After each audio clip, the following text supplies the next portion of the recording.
चलिए अब देखते हैं प्राइस और प्राइसिंग में हम बात करेंगे। तो लिखते हैं कि by price we mean the amount of a money which the customer pays for the product और सर्विसेज ही और शी परचेजेस। ठीक है।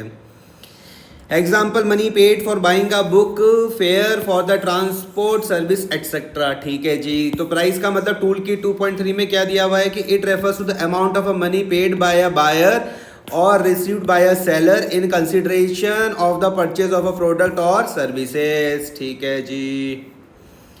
अब हम यहाँ पर बात करते हैं कि समथिंग इंपॉर्टेंट फॉर प्राइस है। प्राइसिंग में क्या लिखते हैं कि it occupies an important place in the marketing of goods and services by a company. It is often used as a regulator of the demand. Generally, if the price of a product is increased, the demand comes down and vice versa. ठीक है। अगला point है it is considered to be effective competitive weapon. Generally most of the firms compete with one another on the basis of this factor. ठीक है। It is a single most important factor affecting the level of profits of a company. ठीक है। अब हम देखते हैं factors affecting price determination. There are number of factors which affect the fixation of a price of a product. Following are the main factors which must be kept in mind before pricing. पहला है product cost, दूसरा है the utility and demand, उसके बाद है third है extent of competition in the market, चौथा है government and legal regulation, pricing objectives. ठीक है। तो एक एक करके पढ़ के देखते हैं. हाँ जी. तो हम यहाँ से पढ़ के देखते हैं भैया. Factors affecting price determination. Factors affecting price determination. There are number of factors which affect the fixation of price of a product. Following are the main factors which must be kept in the mind before pricing. सबसे पहले हम product की cost को देखेंगे. The cost sets the minimum level और the floor price. अच्छा, इसको भैया फ्लोर प्राइस भी बोलते हैं. ठीक है। मिनिमम लेवल और floor price which the product may be sold. ठीक है। This include the cost of the producing, distributing, selling the product. No company can sell its product और services at less than the cost of product. ठीक है। Thus before price fixation it is necessary to compile data relating to the cost of product and keep that in mind. There are 3 types of a cost. एक fixed cost हो जाएगी जहाँ पे rent of building, salary of permanent staff etcetera. Variable cost में क्या आ जाएगा? Material, labour etcetera. Semi variable cost में क्या आ जाएगा? कॉम्पनसेशन ऑफ सेल्स पर्सन में include a fix salary of से 25,000 plus a commission at the rate of 7% on sales. ठीक है। At least the price should be able to recover the variable cost as the fix cost is incurred whether the production take place और not. ठीक है। अब हम fixed variable and semi variable cost के बारे में बात करते हैं. तो देखो फिक्स कॉस्ट क्या है कि it refers to those cost which do not vary with the volume of production और sale such as rent of the building. Variable cost है कि it refers to that cost which varies in direct proportion to the level of activity such as cost of raw materials etcetera. Semi variable cost में क्या आ जाएगा? It refers to that cost which varies with the level of activity but not in direct proportion to it such as compensation of sales person may include fixed salary plus commission on sales. ठीक है। Second में मैं बात करता हूँ the utility and demand. As the lower limit of the price is decided on the basis of product cost, similarly the upper limit is decided on the basis of utility provided by the product and the intensity of demand. अच्छा, utility provided by the product and the intensity of demand. ठीक है जी। आगे हम यहाँ पर बात करते हैं भैया इलास्टिसिटी ऑफ डिमांड में. यहाँ पे मीनिंग में लिखा हुआ है कि relative changes in the demand due to the change in price. Types में मैं बात करता हूँ तो भैया इलास्टिक डिमांड हो जाएगा और इन इलास्टिक डिमांड हो जाएगा. इलास्टिक डिमांड की मैं मीनिंग में बात करता हूँ, लिखते हैं small changes in price result in the large change in demand quantity demanded. ठीक है। रिजल्ट में क्या हो जाएगा? The company is not in a better position in to fix higher prices. ठीक है।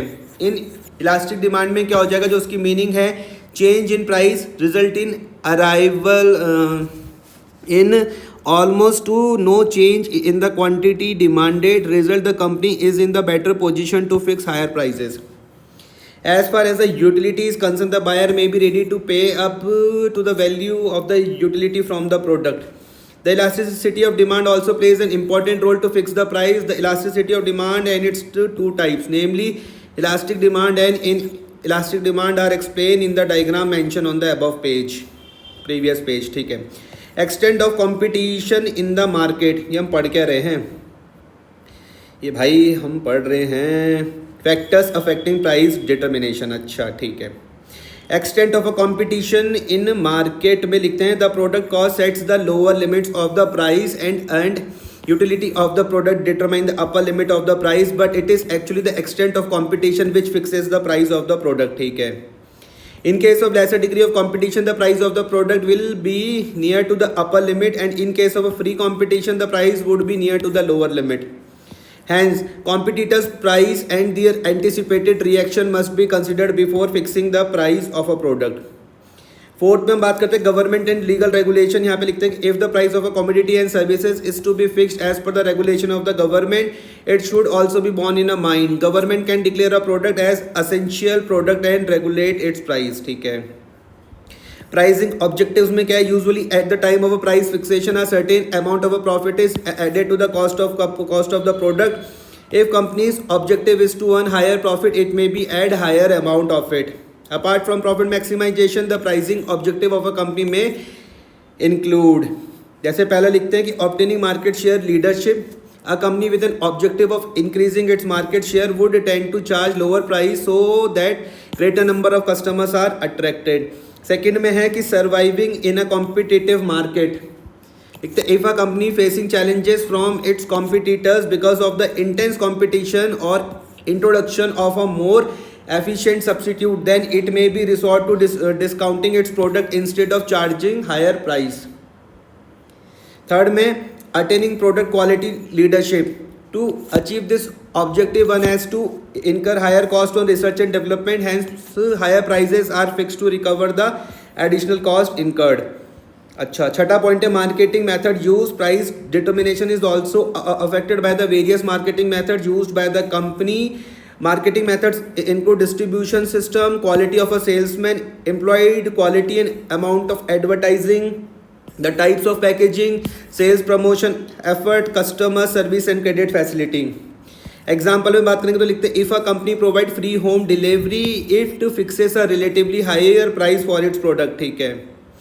थर्ड में हम बात करने वाले प्लेस और फिजिकल डिस्ट्रीब्यूशन में, यहाँ पे लिखते हैं प्लेस और physical distribution as an element of a marketing mix is related to make products available to customers.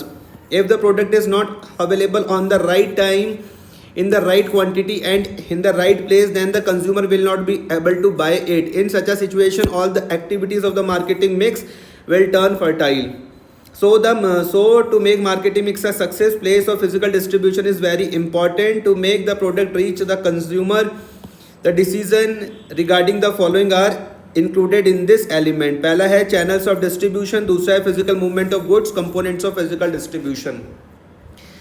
तो प्लेस और फिजिकल डिस्ट्रीब्यूशन में क्या लिखते हैं कि भैया it refers to that element of a marketing mix through which the goods and services are made available at right price at right time to the right people without change. Now we will study about both the decision in detail. सबसे पहले हम देखते हैं भैया channel of distribution, दो कौन कौन से थे, पहला था चैनल ऑफ डिस्ट्रीब्यूशन, दूसरा था physical movement of goods, component of physical distribution. तो चैनल्स ऑफ डिस्ट्रीब्यूशन में हम पढ़ के देखते हैं तो लिखते हैं channels of distribution refers to that path through which the products reach the consumers. In this path many people and firms participate, they are called middle man and intermediaries, ठीक है। चैनल और of distribution it refers to that path through which the ownership as well as the position of a goods transfer to the consumer from the producer, ठीक है। It includes mainly agents, wholesaler and retailers. Channel of distribution can be small or large. For example, when we purchase sweets from local sweet shop, then there is a no middleman between manufacturers and the consumer. This is the smallest distribution channel, ठीक है। This is also called direct trade. On the other hand, when we purchase a toothpaste of HUL, it reaches the consumer through the channel of agents, wholesaler and retailers. This is an example of the largest distribution channel. This is called indirect trade, ठीक है। Why do firms use intermediary in distributing their products? The use of intermediaries is because of the following two reasons. पहला है distribution is a costly function, दूसरा है direct selling not feasible. Distribution in reality is a costly affair. It requires investment in crores. This is the reason why no manufacturer thinks of doing it on its own as a result of the involvement of intermediaries is inevitable. For example, Maruti uses many agents for distribution. ठीक है, direct selling not feasible. Sometimes in the absence of intermediaries, it becomes impossible to sell. For example, the business of ITC is on such a large scale that it is impossible for ITC to sell the goods directly to the consumer. So for such big companies, the use of intermediaries become mandatory. ठीक है, अब हम देखते हैं इसमें भैया next types और levels of channels of distribution. Manufacturers and consumers are two major component of the market. कौन, एक मैन्युफैक्चरर, दूसरा कौन, consumer. Intermediaries perform the duty of eliminating the distance between the two. The description is as follows. पहला आ जाएगा direct channel और zero level channel. When the manufacturer, instead of selling the goods to the intermediary, sell it directly to the consumer, then this is known as a zero level channel. ठीक है. Retail outlets हो गया, mail order selling हो गया, internet selling and selling through own sales force are the example of this channel. Some companies which sell goods through the mediums are as follow. जैसे Bata शू company हो गया, eureka fox हो गया, Asian sky shop हो गया. आगे हम बात करते हैं zero level channel can be explain with the help of the following diagram. एक तरफ कौन आ रहा है, मैन्युफैक्चरर, एजेंट, होलसेलर और रिटेलर, फिर कंज्यूमर. तो यहाँ पर क्या हो रहा है, मैन्युफैक्चरर डायरेक्ट किसको बेच रहा है, कंज्यूमर को बेच रहा है, तो इसको हम बोलते हैं डायरेक्ट चैनल और जीरो लेवल चैनल. उसके बाद हम बात करने वाले हैं इनडायरेक्ट चैनल में. When a manufacturer gets the help of one और more middleman to move goods from the production place to the place of consumption, the distribution channel is called the indirect channel. Following is the main type of it. पहला है one level channel. One level channel में क्या है कि in this method an intermediary is used. Here is the manufacturer sell the goods directly to the retailer instead of selling it to the agents or wholesaler. This method is used for the expensive watches and other similar products. This method is also useful for selling FMCG, fast moving consumer goods. This channel is clarified in the following diagram. Manufacturer से कहाँ जा रहा है भैया, retailer के पास, और फिर consumer उसको परचेज कर रहा है. फिर उसके बाद two level channels. Two level channels भी भैया सिंपल है. इसमें देखते हैं क्या है. In this method a manufacturer sells the material to the wholesaler to the retailer and the retailer to the consumer. Here the wholesaler after purchasing the material in a large quantity from the manufacturer sells it in a small quantity to the retailer. Then the retailers make the products available to the consumers. This medium is mainly used to sell soap, tea, salt, cigarette, sugar, ghee, etc. The channel is more clarified in the following diagram. आपका manufacturer दिख रहा है, यहाँ से किसको बेच रहे हैं भैया, होलसेलर को, फिर रिटेलर और फिर कंज्यूमर. थ्री लेवल चैनल्स में क्या आ रहा है कि under this one more level is headed to the two level channel in the form of agent. An agent facilitates to reduce the distance between the manufacturer and the wholesaler. Some big companies which cannot directly contact the wholesaler, they take the help of the agents. Such companies appoint their agents in every region and sell the material to them. Then the agents sell the material to the wholesalers, the wholesaler to the retailer, and in the end the retailer sells the material to the consumers. This channel is a more clarified in the following diagram. पहले भैया manufacturer से किसको बेचा, agent को, agent ने किसको बेचा, wholesaler को, होलसेलर ने किसको बेचा, रिटेलर को, रिटेलर ने बेचा कंज्यूमर को. आगे हम बात करेंगे भैया फिजिकल मूवमेंट और गुड्स और कंपोनेंट ऑफ फिजिकल डिस्ट्रीब्यूशन. इसमें लिखते हैं the first element of place is channel of a distribution. Under it is the decision is taken about the different intermediaries through which products will reach the consumers.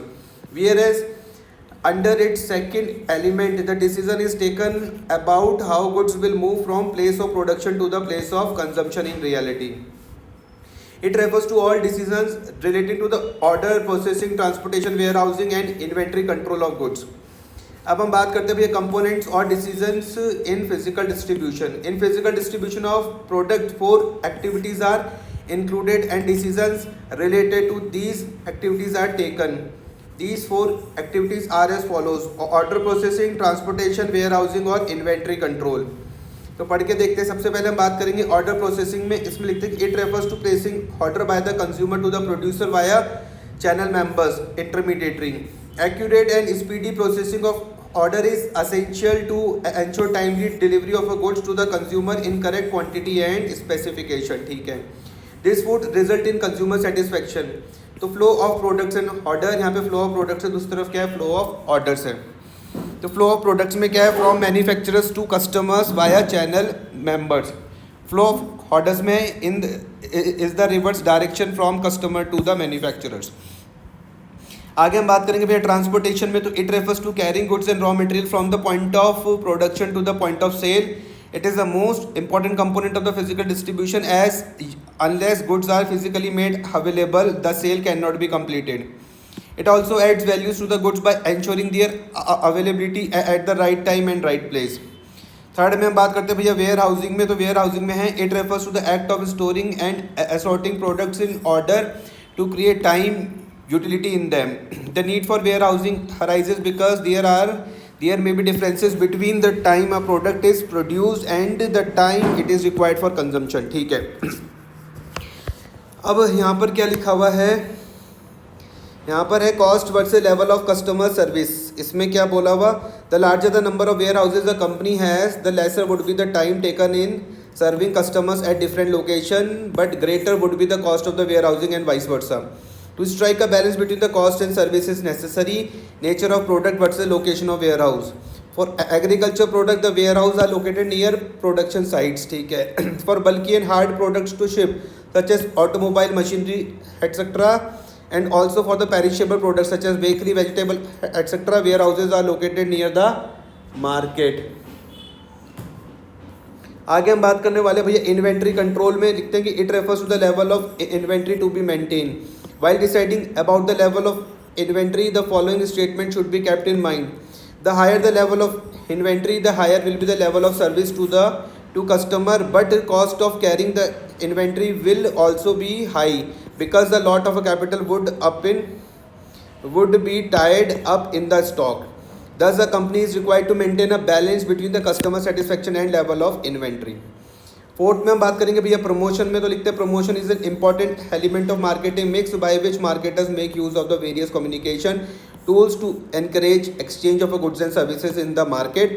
It plays an important role to convince the customers about utility and benefits of products and helps them to satisfy their needs and wants. Promotion में क्या लिखते हैं कि भैया it refers to the use of a communication with the twin objective of informing potential customers about a product and persuading them to buy it. Need for promotion में हम बात करते हैं तो लिखते हैं ऑर्गेनाइजेशन में produce quality products, price it appropriately and make it available at the convenient point of sales, but in spite of all efforts the product may not sell well in the market. The problem can be solved by developing proper communication promotion with the market. अब next है भैया हमारे पास promotion mix, इसको हम next class में हम देखेंगे, यहाँ से हम देखेंगे नेक्स्ट क्लास में प्रमोशन मिक्स।